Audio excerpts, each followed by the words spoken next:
आज मैं लेके आई हूँ साग की रेसिपी, जो सर्दी में सभी के घर में बहुत बनता है। मार्केट में भी बहुत साग आ रखा है, बहुत सारी वैरायटी भी साग की आ रखी है। तो क्यों ना इसको कुछ डिफरेंट और इजी तरीके से बनाया जाए। खाने में बहुत टेस्टी लगता है। इसको मक्के की रोटी या और इसको बनाना भी बहुत सिंपल है। तो सबसे पहले, अगर मेरी वीडियोस आपको अच्छी लगती हैं तो प्लीज़ चैनल को सब्सक्राइब ज़रूर करना, फुल वॉच करना। तो आइए शुरू करते हैं। तो सबसे पहले हम एक बड़ी प्लेट ले लेंगे या थाल। उसके बाद देखिए, ये है सरसों। सरसों की एक एक पूरी पूरी गड्डी है और मैंने भी इसी तरीके से ली है। पूरी पालक की एक गड्डी है, सरसों की है। हमारे यहाँ इसी तरीके से मिलती है। और इसी के साथ मेथी है, तो मेथी भी हमने पूरी एक गड्डी ली है। लेकिन मैं अभी आपको आगे बताऊँगी कि हमें मेथी कितनी लेनी है। उसी के साथ मैंने हरा धनिया भी लिया है, क्योंकि थोड़ा सा डिफरेंट बनाना है और टेस्ट को बहुत बढ़ाना है। इसी के साथ जो सबसे मेन है वो है सोया। सोया इसमें बहुत ज़रूरी है डालना, क्योंकि असली स्वाद सोए से ही आएगा। तो आइए सबसे पहले हम इसको साफ़ कर लेते हैं अच्छे से और फिर आपको क्वांटिटी बताते हैं। तो देखिए, जो सरसों थी वो मैंने पूरी ली है।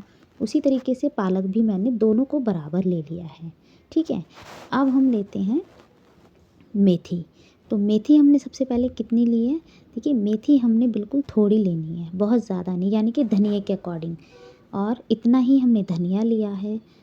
और सोया है, सोया थोड़ा सा ज़्यादा है। हमारे यहाँ सोया 20 रुपये पाव मिलता है, तो मैंने उसका हाफ़ ले लिया 10 रुपये का। ठीक है, तो इनफ है, क्योंकि सोए की खुशबू बहुत तेज़ होती है। तो इसको मैंने बहुत अच्छे से धो लिया था और धो के थोड़ी देर रख दिया था, क्योंकि गीला होगा तो कटेगा नहीं अच्छे से। तो धोने के बाद थोड़ी देर इसी तरह छोड़ दें, जो एक्स्ट्रा पानी होगा वो निकल जाएगा। तो सबसे पहले हम सरसों की कटिंग कर लेते हैं। तो देखिए, इस तरीके से मैं साग को काटती हूँ, चॉपर पे रख लेती हूँ और उसको थोड़ा सा बारीक बारीक काटते हैं। कोई बात नहीं, अगर आपसे बारीक नहीं कटता तो थोड़ा सा मोटा भी काट सकते हो, क्योंकि इसके बाद तो इसको हम घोटेंगे। जब अच्छे से गल जाएगा ना, उसके बाद ये बिल्कुल मैश हो जाएगा। तो सबसे पहले हम साग की कटिंग कर लेते हैं, जिसमें मैंने सबसे पहले सरसों को काटा है। जब सरसों की हमारी कटिंग हो गई है तो उसको मैं साथ ही साथ कुकर में डालती रहूँगी। तो देखिए, मैंने कुकर में डाल दिया है। अब ये दूसरी टाइम का साग है, यानी कि दूसरी बार मैं साग सरसों को काट रही हूँ। एक साइड तो मैंने काट लिया था, अब ये जो थोड़ा सा बचा है इसको भी हम इसी तरीके से काट लेंगे। मैं थोड़ा बारीक ही काट रही हूँ, ये देखिए, इस तरीके से काट लेना। हाँ, और एक बात कि मेरी वीडियोस, मैंने अभी अपनी वीडियोस की रिकैप देखी थी, तो बहुत बहुत थैंक यू आप सबका कि मेरी वीडियोस आप शेयर भी करते हो। तो प्लीज़ इसी तरह मेरी वीडियोस को शेयर कीजिए, लाइक कीजिए और सब्सक्राइब तो ज़रूर कीजिए। तो देखिए, मैंने सरसों भी इसी तरीके से काट लिया है। ठीक है, अब इसको भी हम डाल देंगे। अब हम कटिंग करेंगे पालक की। तो पालक को भी हम इसी तरीके से काट लें। तो मैंने पालक की भी कटिंग कर दी है, उसको भी मैंने सेम वैसे ही छोटा पतला पतला काटा है। अब इस लेते हैं हम मेथी। तो मेथी भी हम इसी तरीके से काटेंगे। देखिए, पहले हम इसकी बीच में से कटिंग कर लेंगे और दोनों साइड को मिला लेंगे। ठीक है, बहुत आसान है ऐसे काटना और बहुत अच्छे से कट भी जाती है। तो मैंने मेथी भी इसी तरीके से मैं काट लूँगी। लेकिन हमें इसे धोना बहुत अच्छे से है, क्योंकि इनमें मिट्टी बहुत होती है।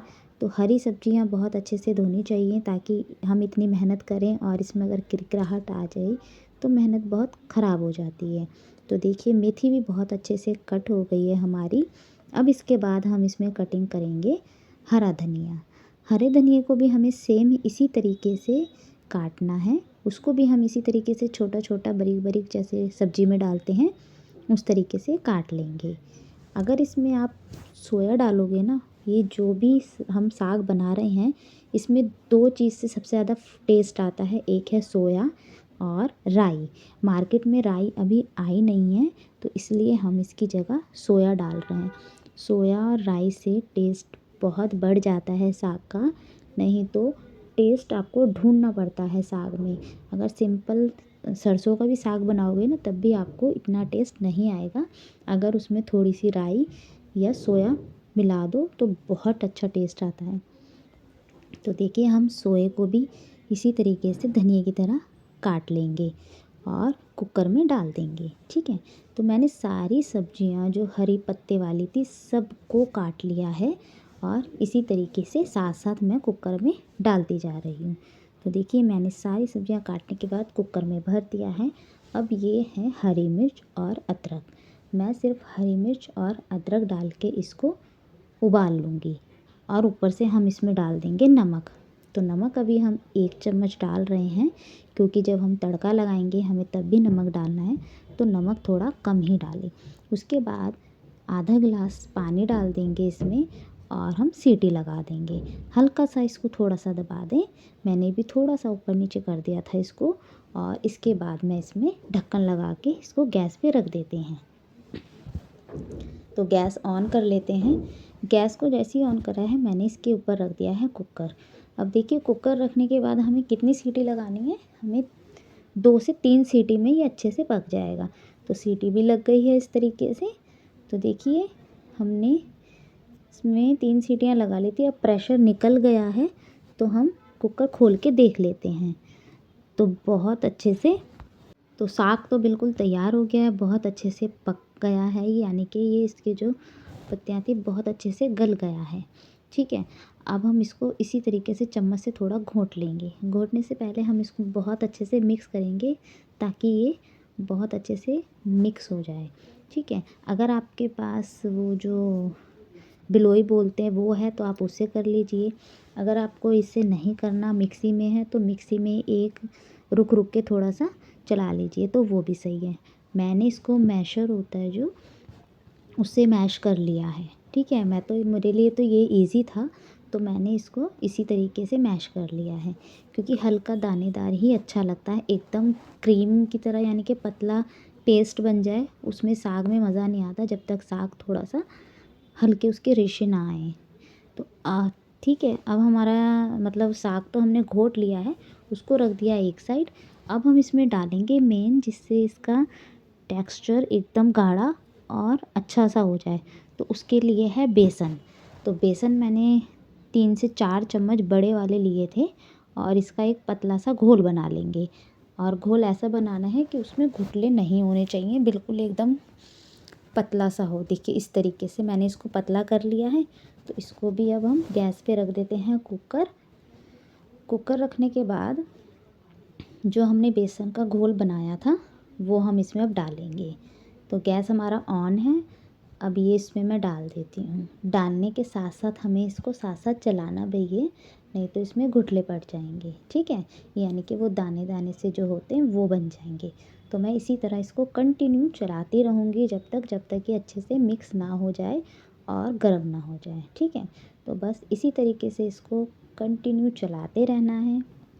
और जो कटोरी में थोड़ा सा बेसन लगा हुआ था उसमें मैंने थोड़ा सा पानी डाल के उसे अच्छे से मिक्स कर लिया है और वो भी मैं इसमें डाल दूँगी। डालने के बाद अब हमें इसे 10 से 15 मिनट बहुत अच्छे से पकाना है। जब तक ये पकेगा हम इसको ढक देंगे क्योंकि इसमें छींट भी आएगी जो हमारे ऊपर आ सकती है। तो मैं इसी तरीके से इसको ढक के मिक्स करूँगी। तो देखिए, और गैस को थोड़ा सिम कर लीजिए ताकि वो अंदर ही अंदर पकता रहे। तो साग बहुत अच्छे से गाढ़ा हो गया है, आप देख ही सकते हैं पानी अब बिल्कुल नहीं है साग में। तो इसी तरह की हमें चाहिए था। ठीक है, तो साग तो हमारा बिल्कुल तैयार है। आप इसको 1 हफ्ते के लिए स्टोर भी करके रख सकते हो सिर्फ ऐसे ही। और जब खाना हो तो एक तड़का लगाइए और आपका साग तैयार है। तो बस अब हम तड़के की तैयारी करते हैं। इसको रख देते हैं एक साइड और गैस पे रखते हैं कढ़ाई। अब कढ़ाई रखते ही मैंने इसमें डाला है सरसों का तेल। सरसों का तेल हमने 1 चमची भर के डाल दिया है। तेल जैसे ही तेज़ गर्म हो जाएगा मैंने गैस को कर दिया है ऑफ़ और इसमें डाल दिया है जीरा। जीरे के साथ ही जैसे जीरा लाल हो गया था उसके बाद मैंने आधा चम्मच इसमें हींग डाल दी। हींग डालते ही मैंने सूखी लाल मिर्च डाल दी, जो बहुत अच्छे से कलर चेंज हो गया था मिर्च का भी। और इसके बाद हम इसमें जो हमने लहसुन को काटा था वो डाल देंगे। तो लहसुन भी हमें पीसना नहीं है, हमने चाकू से इसके छोटे छोटे पीस कर लिए थे, इसी तरीके से हमने लहसुन डाल दिया। ठीक है, अगर आप चाहते हो इसका पेस्ट करना तो वो भी करके डाल सकते हो। और जो मिर्च हमारी कलर चेंज हो गया था उसको हम निकाल देते हैं, नहीं तो वो और ज़्यादा जल जाएगी। ठीक। तो मिर्च हम बाद में डालेंगे। इसी के साथ मैंने इसमें स्वाद को और बढ़ाने के लिए लहसुन को साबुत भी डाला है। साग में जब तक लहसुन ज़्यादा ना हो तो टेस्ट नहीं आता है, तो इसी के साथ मैंने साबुत लहसुन की कली भी डाल दी है। तो बहुत अच्छे से लहसुन भी गोल्डन हो गया था। इसी के साथ मैंने प्याज को बारीक काटा है और वो भी डाल दिया है। प्याज का भी पेस्ट नहीं बनाना है, छोटी छोटी और बारीक कटी होनी चाहिए, इसी से ही साग में टेस्ट आता है। तो देखिए मैंने प्याज भी इसी तरीके से काटी है और इसको तेल में डाल दिया। तो हल्की सी गोल्डन ब्राउन होगी, गैस को कर देते हैं सिम और मसाला तैयार कर लेते हैं। तो मसाले में हमें क्या चाहिए, सबसे पहले हम नमक लेंगे टेस्ट के अनुसार, लाल मिर्च जितना आपको तीखा पसंद है और पिसा हुआ धनिया। कलर के लिए मैंने कश्मीरी लाल मिर्च ली है।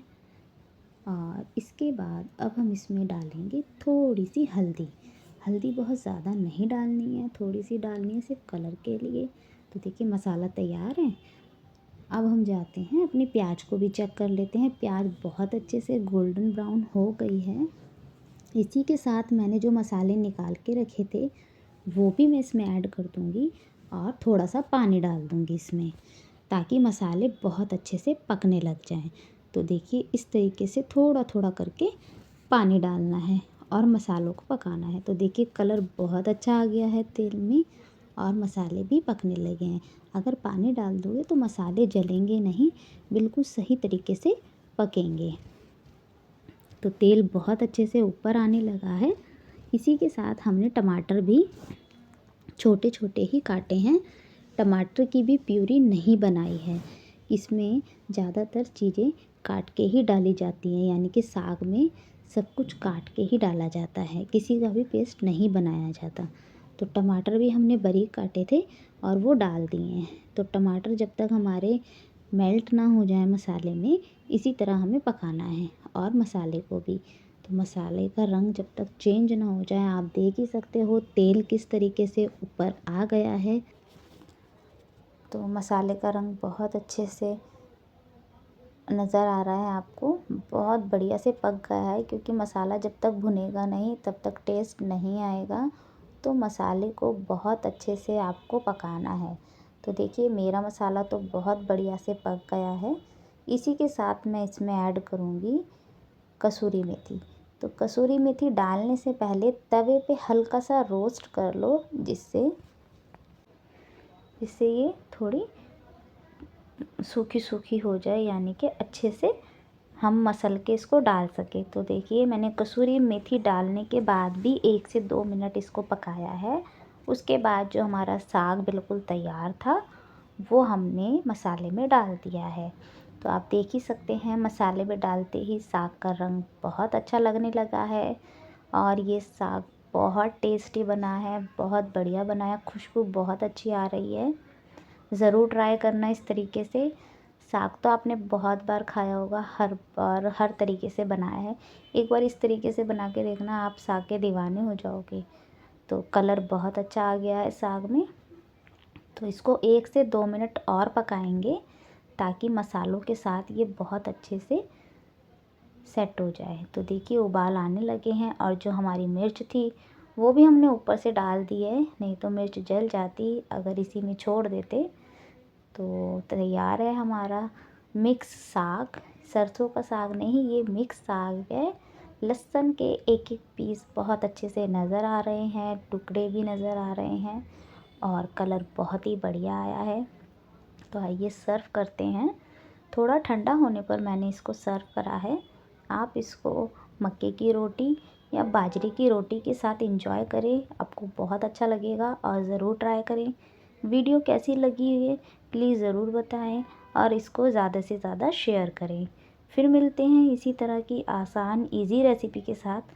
तब तक के लिए बाय।